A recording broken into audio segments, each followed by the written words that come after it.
पाप सिर्फ शरीर से नहीं मन से भी होता है। हरिद्वार का कुंभ हो या प्रयागराज का कुंभ या महाकुंभ, लाखों लोग वहां अपने पापों से मुक्ति पाने के लिए पवित्र पावन गंगा जी या संगम घाट पे नहाने जाते हैं।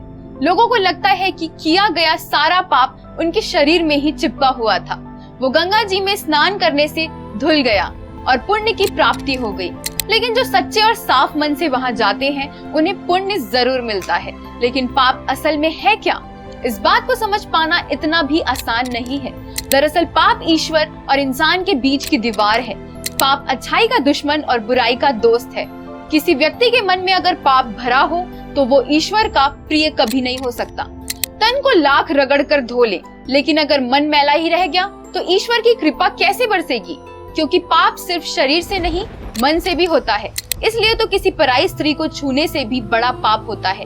किसी पराई स्त्री के बारे में गलत बातें सोचना।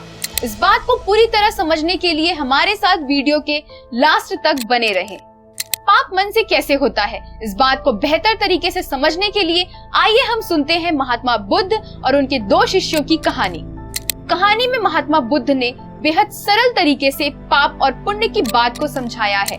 कहानी शुरू होती है महात्मा बुद्ध के 2 शिष्यों से। एक बार दोनों शिष्य बुद्ध जी से मिलने उनके आश्रम जा रहे थे।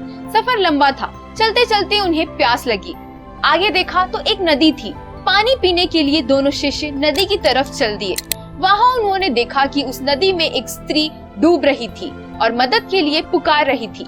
बौद्ध भिक्षुओं के लिए स्त्री का स्पर्श यानी छूना वर्जित माना जाता है। ऐसे में बिना स्पर्श किए डूबी हुई स्त्री को बचाना कैसे संभव था। दोनों में से एक भिक्षु ने कहा, माना कि स्त्री डूब रही है, उसे मदद चाहिए, लेकिन हमें धर्म की मर्यादा का पालन करना होगा, इसलिए हम उसको भला कैसे बचा सकते हैं, उसे उसके भाग्य पे छोड़ देना चाहिए।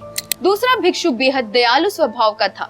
उसने अपने दोस्त की बात सुनी तो बोला, मेरे सामने कोई इस तरह डूब के मर जाए मैं तो ये नहीं देख सकता। इतना कहने के साथ ही वो बिना एक पल गवाए नदी में कूद गया और उसने डूबती हुई स्त्री को अपने हाथों में पकड़कर उसे अपने कंधे का सहारा देकर नदी से बाहर निकाला। दयालु स्वभाव के भिक्षु के ऐसा करते देख दूसरे भिक्षु ने उसको बहुत बुरा भला कहा और रास्ते भर उसे चेतावनी देता रहा कि मैं जाकर महात्मा बुद्ध से कहूंगा कि तुमने मर्यादा को तोड़ते हुए कितना बड़ा पाप किया है।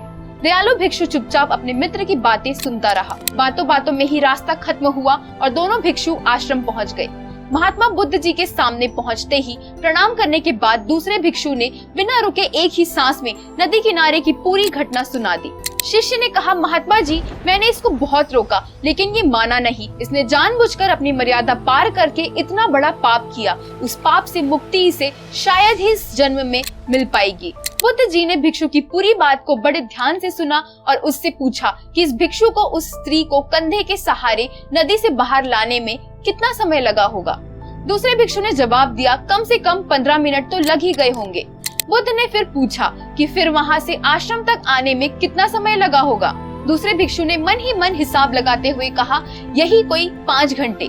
शिष्य का जवाब सुनकर बुद्ध जी ने कहा, बेटा, इसने तो उस स्त्री की जान बचाने के लिए उसे सिर्फ 15 मिनट ही अपने कंधे पे रखा था, लेकिन तुमने तो उस स्त्री को पिछले 5 घंटों से अपने मन पर बिठा कर रखा है।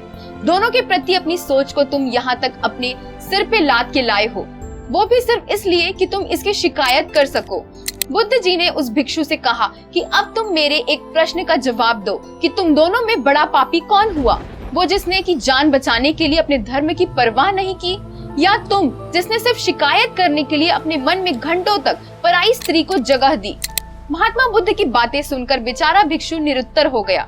इस कहानी का यही अर्थ है कि पाप केवल शरीर से नहीं मन से भी होता है। महात्मा बुद्ध ने मन के पाप के बारे में सभी को अपने शिष्यों के माध्यम से समझाया है।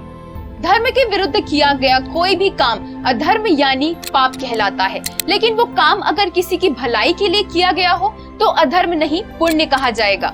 धर्म हो या अधर्म, दोनों का संबंध सीधे मन, वाणी यानी बोली और शरीर से होता है।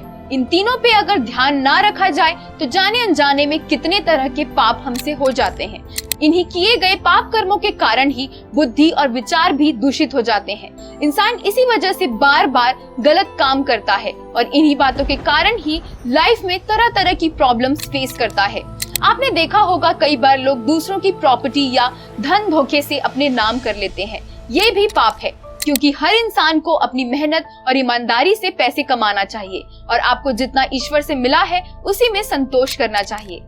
अगर व्यक्ति उसी काम को बार बार करता है जो गलत है तो ये भी पाप है। यानी जिन कर्मों को करने से किसी दूसरे व्यक्ति को मेंटली या फिजिकली प्रॉब्लम होती है या किसी की भावनाओं को ठेस लगती है, ऐसे कर्मों को करना भी पाप है। भगवान के प्रति श्रद्धा ना रखना, कमजोर गरीब लोगों को सताना, पशु पक्षियों के साथ कठोर व्यवहार करना, किसी भी तरह से उन्हें परेशान करना, किसी और के बारे में या धर्म के बारे में ना सोचते हुए सिर्फ अपने शारीरिक सुखों को ही सबसे ज्यादा महत्व देना भी पाप कहलाता है। आपके द्वारा बोला गया ऐसा शब्द या बातें जो दूसरे को कष्ट पहुंचाता हो वो भी पाप है। किसी की चुगली करना, किसी के पीठ पीछे उसकी शिकायतें करना या बैठकर फालतू बातें करना भी पाप होता है। किसी से बिना पूछे उसकी कोई भी चीज ले लेना चोरी कहलाता है और चोरी करना तो पाप होता ही है, ये भी सब लोग जानते हैं।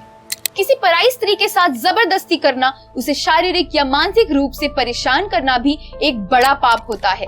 बड़ों का आदर ना करना, उनकी कही हुई बात का ध्यान ना देना, माता पिता का सम्मान ना करना, अपनों से छोटों के साथ गलत व्यवहार करना भी पाप है। मन से, बातों से या अपने कर्मों के द्वारा जब भी आप किसी को दुख पहुंचाते हैं, उसे परेशान करते हैं, चाहे वो इंसान हो, जानवर हो, छोटे से छोटा जीव जंतु हो, पेड़ पौधे हो, ये सब भी पाप के ही कर्म हैं। नास्तिक होना, भगवान में आस्था ना रखना, किसी भी धर्म का अपमान करना, उससे संबंधित व्यक्तियों को परेशान करना भी एक बड़ा पाप है। इंसान जब ईश्वर में आस्था नहीं रखता है तो कहीं ना कहीं उसके मन से ये डर निकल जाता है कि उसके द्वारा किए गए गलत कर्मों का उसे दंड भी भुगतना पड़ेगा। इसलिए नास्तिक व्यक्ति गलतियों और पाप का भंडार बन जाता है जिसका उसे पता भी नहीं चलता। किसी व्यक्ति को झूठे आरोप में फंसाने से उसके पूरे परिवार की जिंदगी बर्बाद हो जाती है। ऐसा कर्म करने वालों को भगवान दंड जरूर देते हैं क्योंकि ये भी एक बहुत बड़ा पाप है। पाप शरीर के द्वारा किया गया हो या मन से, दोनों ही गलत हैं। इसलिए अपने कर्मों को सही दिशा देने के लिए सबसे पहले आपको अपने अंदर की कमियों को, अपने पाप को निकालकर बाहर फेंकना होगा। क्योंकि शरीर के पापों से मुक्ति के लिए तो व्यक्ति स्नान करके शुद्धता प्राप्त कर लेता है, लेकिन मन को शुद्ध करने के लिए इंसान को अपनी इंद्रियों को कंट्रोल में करना होगा। क्योंकि इंद्रियों को कंट्रोल में रखने वाला व्यक्ति ही पाप के बोझ से मुक्त हो सकता है। व्यक्ति अगर चाहे तो अपने द्वारा की गई गलतियों या पापों की माफी मांग सकता है, लेकिन ये सब सच्चे मन से होना चाहिए, वरना ये फिर से आपको पाप का भागीदार बना देगा। किसी भी इंसान के शरीर और मन का पापों से दूर रहना ही ईश्वर के प्रति सच्ची भक्ति और आस्था है। वीडियो में दी गई सारी इन्फॉर्मेशन इंटरनेट से ली गई है, इसमें कुछ भी नया जोड़ने की कोशिश नहीं की गई है। इस पाप और पुण्य के बारे में आप अपने फ्रेंड्स को भी जरूर बताना चाहेंगे, तो फिर देर किस बात की, वीडियो को शेयर करें, लाइक करें और चैनल को सब्सक्राइब करें। साथ ही कमेंट बॉक्स में लिखकर हमें जरूर बताएं कि आपको ये वीडियो कैसा लगा। साथ ही हमारे फेसबुक पेज को लाइक और फॉलो भी करें। धन्यवाद।